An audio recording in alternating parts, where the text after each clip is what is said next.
So if your cat has an issue with scarfing and barfing, meaning they eat too fast and then they end up regurgitating after a meal, there are a number of ways that you can help.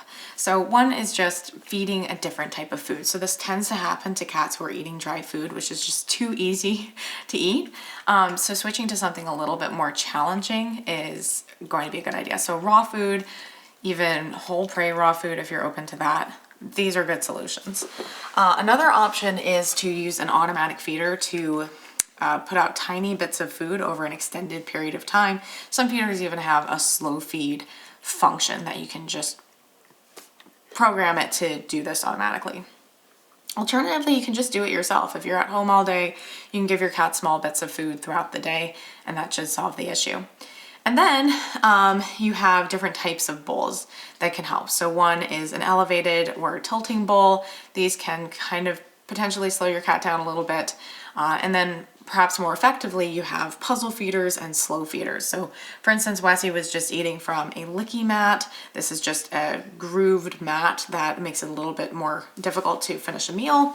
And then you have a variety of other types. So that's what I've been trying out over the last few days. So I independently purchased a variety of puzzle feeders and slow feeders, and with Wessie and Forrest's help, have been trying them out. So in this video, I'm going to be talking about my experiences with them and which of them I think is going to be the best choice. So the first product I want to talk about is the Catit Senses 2.0 Digger Feeder. The concept of this feeder is basically, what if we put a bunch of little cups of varying sizes in a base and asked the cat to eat from them? Well, the only way they can do that is by sticking their paws in and pulling the food out. And so for cats who ordinarily eat dry food, this is a much more engaging experience compared to just eating from a regular bowl. Again, my cats don't really eat dry food, so they weren't really able to get that much experience with it, but I could see that Wessie's gears were turning and he was having an interesting experience trying to fish the food out from there. He had a little bit of trouble carrying the treat up with his paw, but that's part of the experience. But overall, it seems like a really good product, easy to clean, effective, it does what it's supposed to do. This feeder costs $18.99 on Amazon. Next up is my top recommendation for cats who eat wet food. So it is the Casper and Felix set from Lickimat. So it's a set of two that includes two little ridged mats intended to slow down your cat's eating.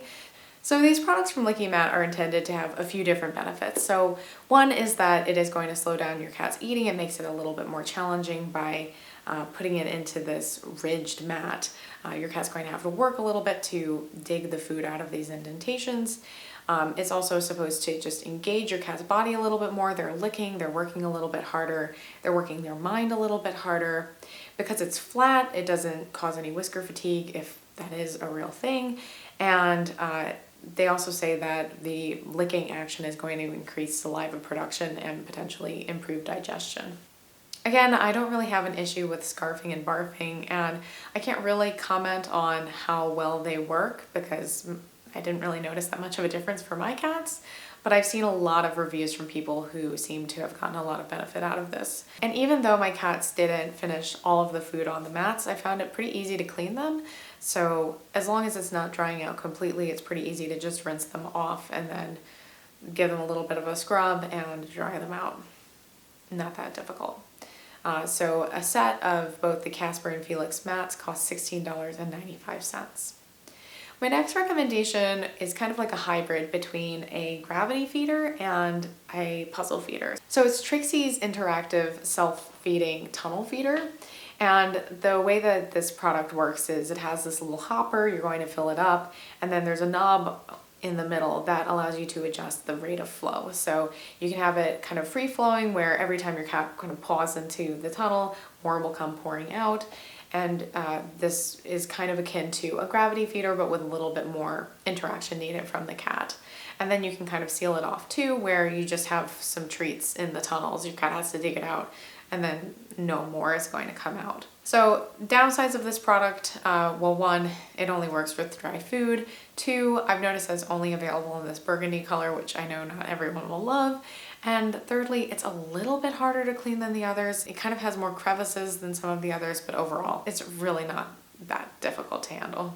This feeder costs $19.99, so moderately priced. My next recommendation is a really nice concept in that it's supposed to simulate hunting behavior in cats. So it's Doc and Phoebe's mouse feeder toys.